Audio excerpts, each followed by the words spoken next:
Missing someone with all your missing someone.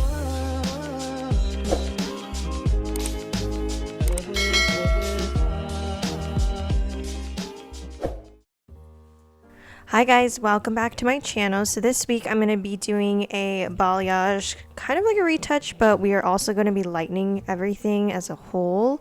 Right there you saw her inspo picture. She wants to be lighter, ashier, but even though she wants to be lighter, she really wants the pieces that she has, like the highlights, to be lighter, the strands that are light to be a lighter level, but she wants to maintain some dimension throughout her regrowth. So she did express to me that the last time she got her touch up, she felt like it was weaved a little too solid. There wasn't enough dimension, so it grew out a little bit harsh.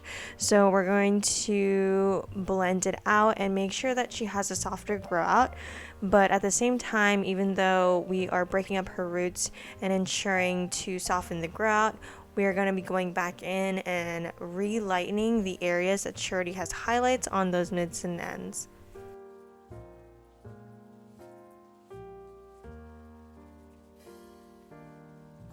So for her today, I am using the Danger Jones lightener, and my first bowl, I am going to be mixing up a bowl of 6 volume and 20 volume, essentially kind of making up kind of like a 10 volume. And then for the rest of the head, I'm gonna just be using 20 volume. For this, I use like a generic developer with it, but I do know that this powder is a lot thicker than the Blonde Me powder. So if you use this powder with the developers that it comes with, it's a very thick consistency. So I feel like, you know, most lighteners I'll mix 1 to 2, but this one I can probably even mix a little over 1 to 2, like add even more developer, because it's a little bit thicker than what I'm used to. But I personally think having a thicker lightener is better, because then I could just add a little bit more developer into it to kind of thin it out, and it's pretty much the same amount of strength. So for this, because the generic developer that doesn't come with it is a little bit on the thinner side, I do mix this 1 to 2.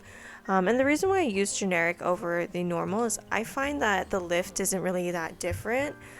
It's just more so the consistency if you were to use the developer that it came with versus like a generic one. I like to just buy like a gallon of generic, like 20 volume, at my local beauty supply, and I feel like it works perfectly fine with that.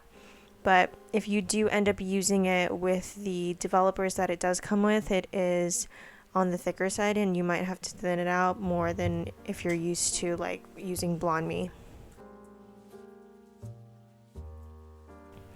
So you saw there, I did a detailed weave around her hairline. That weave is more so like a small weave, and then I take a diagonal back and slice it, and then now I am going and taking my center slicing pattern that I normally do. So the key to this retouch for her root, I would say, so her roots are extremely long. She also want something that is not going to be as solid as she had before, like the last retouch. She wanted to have more dimension and just essentially have something that was going to grow out really soft. So I want to make sure that I'm spacing out my foils enough to where she doesn't feel too solid, especially because I'm slicing. Now if I was weaving, I could definitely take my foils and put them a little bit closer together, but since I'm taking slices, I can get away with spacing out my foils a little bit more, because it is a slice. It's a very high impact foil compared to like a baby light or a small weave, but you could get a very similar look by doing a small weave. You'll just have to space your foils a little bit closer together, because in that foil you're kind of weaving and only adding in certain parts of the hair, but opposed to like a slice, it's like that whole slice, so it's a lot more impact and a lot more color within that foil. And then I'm making sure that my slices are nice and see-through. She does have, I would say, medium textured hair, and it's very straight and a level 3, and so I want to make sure that I get a really nice even lift. And then of course, as I go throughout the mids and ends, I'm picking out any pieces that are close to like a level 8 and above. Anything lower than a level 8, I'm going in and just kind of feathering on those areas and lightening them up as well, and just trying to kind of even everything out.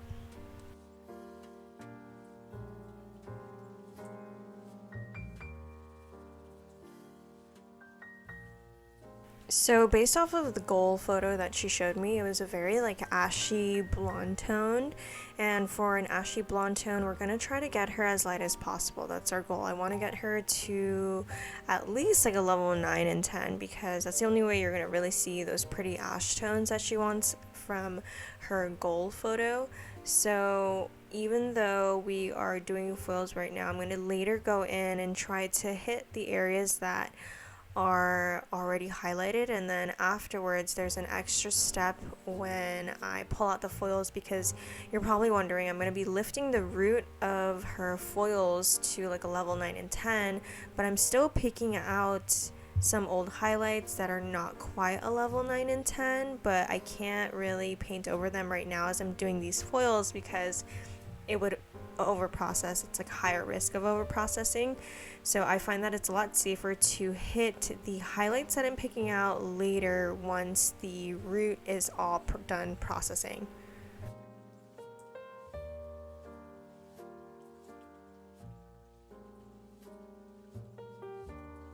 So for her face frame money piece area, she wanted something that was going to be bold but not too bold, so like a nice soft money piece. And so I'm going in with a slice to start off with. This is going to create that a little bit bolder money piece, but we're not going to be doing too many slices because we want to keep it on the more natural and not too chunky side, because I feel like nowadays people aren't super into having chunky money pieces anymore. I feel like trends are kind of gearing towards having a more natural money piece if they still want one at all. And you know, if a client is unsure, this is kind of the placement that I'll do. I'll do like 2 slices and then a weave to kind of blend the 2 slices back with the back foils, and then after that I'll kind of continue and connect the money piece to the back with just a very thin slice there.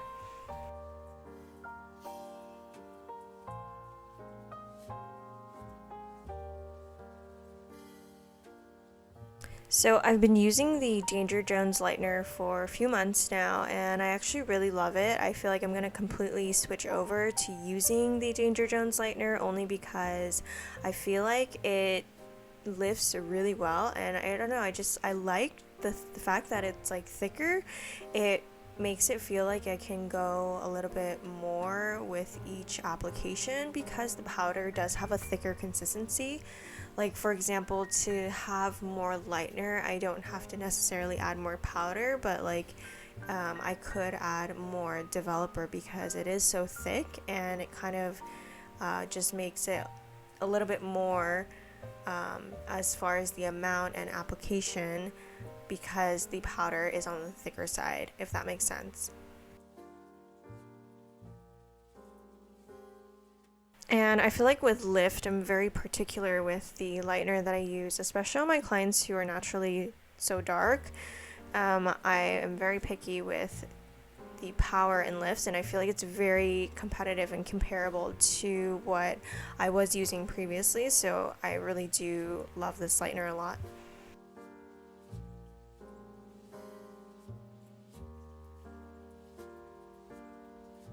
Okay, so I just quickly connected the hairline money piece and above the ear. So I did 2 weaves on the hairline, and then I did 1 weave above the ear to kind of connect and kind of just create a very cohesive money piece, because I believe that the money piece and the face frame of the color, it goes all around the hairline, so you can't really miss any of that. Sometimes even with a partial highlight, I will always kind of do that part because I feel like that is part of the money piece essentially.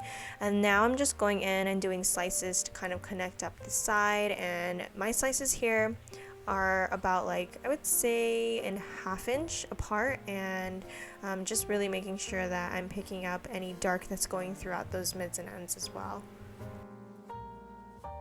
So now I'm going in and lightening the ends, and I'm using the Danger Jones lightener with just 20 volume. And when I do this kind of tip out, I'm not teasing because she already has highlights. But if I were to create new tip outs, like I wasn't lightening that hair that already had highlights, then I would definitely tease the hair and maybe weave it. But she already has pretty solid highlights on the mids and ends, so I'm just going in and re-lightening those areas because she felt like they faded out a lot, like pretty brassy, and so we just kind of want to get them a little bit extra lift so that they kind of match her goal photo, and that the color will fade out really pretty as well too. And normally I'll do this if we are doing like a full transformation. I'll add in this tip out part. I find that this just makes it a lot easier, and if I need to relighten them at the ends at the bowl, I totally can, but I feel like doing it while the roots are processing saves you a lot of time, because sometimes when you're lightening hair that already has old highlights, sometimes those areas can even take longer than lightening virgin hair, in my opinion. So I like to just kind of get it a head start and just start lightening it as the roots are processing too. So right now I'm currently pulling out the foils that are ready. The roots were actually ready sooner than the tip outs, surprisingly. And so I'm going in, and since everything is kind of isolated, like the hair that's in the foil is sectioned and then the hair that was outside the foils are already sectioned and out of my way, I'm going in and rinsing the root of her highlights that I had just done of the root. But you can see that some of the ends, they're still kind of dark, and so they need to be lightened, because those were the pieces that I picked out as we were highlighting her because they were already previously highlighted. I didn't want to overlap. So now is the time, as the tip outs are isolated, I'm going back in and adding lightener to the ends of her hair in those areas that just need an extra lift. And I've been doing this lately, and it has been such a game changer and saved me so much time to do it this way, because sometimes it can be tricky to lighten the hair twice, because I was worried about lightening the root, but then the ends of the previous highlights needed lightening as well too. So this is a really great tip that has saved me a lot of time and just kept everything really neat as I do this process. So now I'm going in with her toner, and for her root formulation I'm using the Danger Jones 6-01, and I feel like this is very comparable to, I would say similar to like a 6-1 if you were using Pulp Riot back then, or like a 6T in Shades EQ. It is more ashy than I would say like a regular 601 in my opinion. But I do really love it. I feel like it gives a really good pigment. The color smells amazing, and it's really easy to apply. I feel like the consistency is kind of more jelly-like, so when you're doing like a root touch-up like this, sometimes it can just I feel like it applies a little bit better, if that makes any sense. And then for her mids and ends, I am mixing up a level 9 ash and level 9 violet together to create her ashy tone. And as I'm going through, I'm applying it to the mid first, and watch how I'm not brushing it out just yet. So I kind of want it to sit on that mid area so that it kind of gets a little bit darker and tones that area out and preserves some of the lightness and brightness on the ends, because I kind of want to give it a slight ombre effect with the toner. So sometimes I'll do that. I'll leave the toner on a little bit longer in certain areas where I want it to be fully pigmented and fully processed in those areas, and then sometimes I'll just have it on the ends for like a few minutes because I just want it to lightly tone those areas and not fully tone, and it kind of gives that ombre effect to where it's a little bit darker and more pigmented into the more lighter ends. And so after I finish applying to the mids and then brushing them out, I'm going in and just hitting the money piece. So I tone the hairline last because this always tones very quickly because the hair around there is a lot finer. and it does lighten a little bit lighter, so I always save that part for last. And then now I'm going in and just kind of brushing everything out, and then later I will apply the toner lastly on everywhere right before I rinse everything out. Alrighty guys, so here is the finished look. She absolutely loved the blend and the tone of her hair. I feel like this is going to grow out really pretty, and the fact that we were able to get her ends nice and light was amazing, because this is going to fade out really pretty as soon as the toner washes out. And she can definitely maintain some of the tone with like some purple shampoo at home to kind of cancel out some of the yellow. But I love the way that the money piece kind of blends in with the rest. It's like a very soft money piece. It's not too bold, but it's still there to where it does look lighter in the front compared to the back blend. Alrighty guys, that is it for this week's episode. Thank you guys so much for watching and tuning in, and as always, I will talk to you guys next week.